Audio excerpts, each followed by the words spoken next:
បាទសូមជម្រាបសួរបងប្អូននិមិត្តភ័ក្តិនៅក្នុងបណ្ដាញសង្គម Facebook ខ្ញុំបាទមេឆាយជាម្ចាស់ Page Justice Lover in Cambodia ក្នុងថ្ងៃនេះដែរខ្ញុំបាទសូមប្រតិកម្មចំពោះលោកសុកទូចថាតើពាក្យសម្ដីរបស់លោកសុកទូចដែលបាននិយាយតើនិយាយក្នុងគោលបំណងដើម្បីឲ្យខ្មែរចំណេញឬក៏ក្នុងគោលបំណងដើម្បីបំរើមហិច្ឆតារបស់បកប្រជាជនឥឡូវសូមបងប្អូនសន្តាប់នៅពាក្យសម្ដីរបស់លោកសុកទូចថាកម្ពុជាគ្មានផែនទីណាទៅតម្កល់ទេមានតែផែនទីដែលប្តឹងទៅអង្គការសហប្រជាជាតិនៅថ្ងៃទី27ឆ្នាំ1967ស្ដីអំពីការរំលោភបំពានរបស់អ្នកជិតខាងវាបានតម្កល់អ្វីដែលលោកសុកទូចបាននិយាយថាគ្មានផែនទីដែលតម្កល់ទុក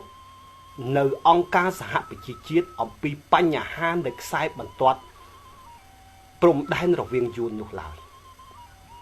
ឥឡូវសូមបងប្អូនសន្តាប់នៅកម្រងឯកសារ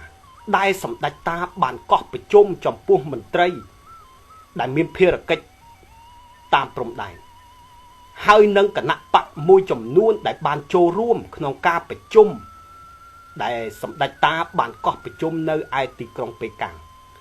ហើយបងប្អូននឹងយល់ថាតើអ្វីដែលលោក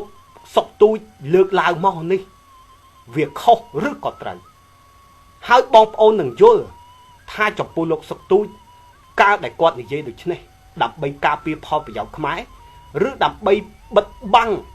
រឿងអាស្រូវរបស់បកប្រជាជនបាទសូមទស្សនា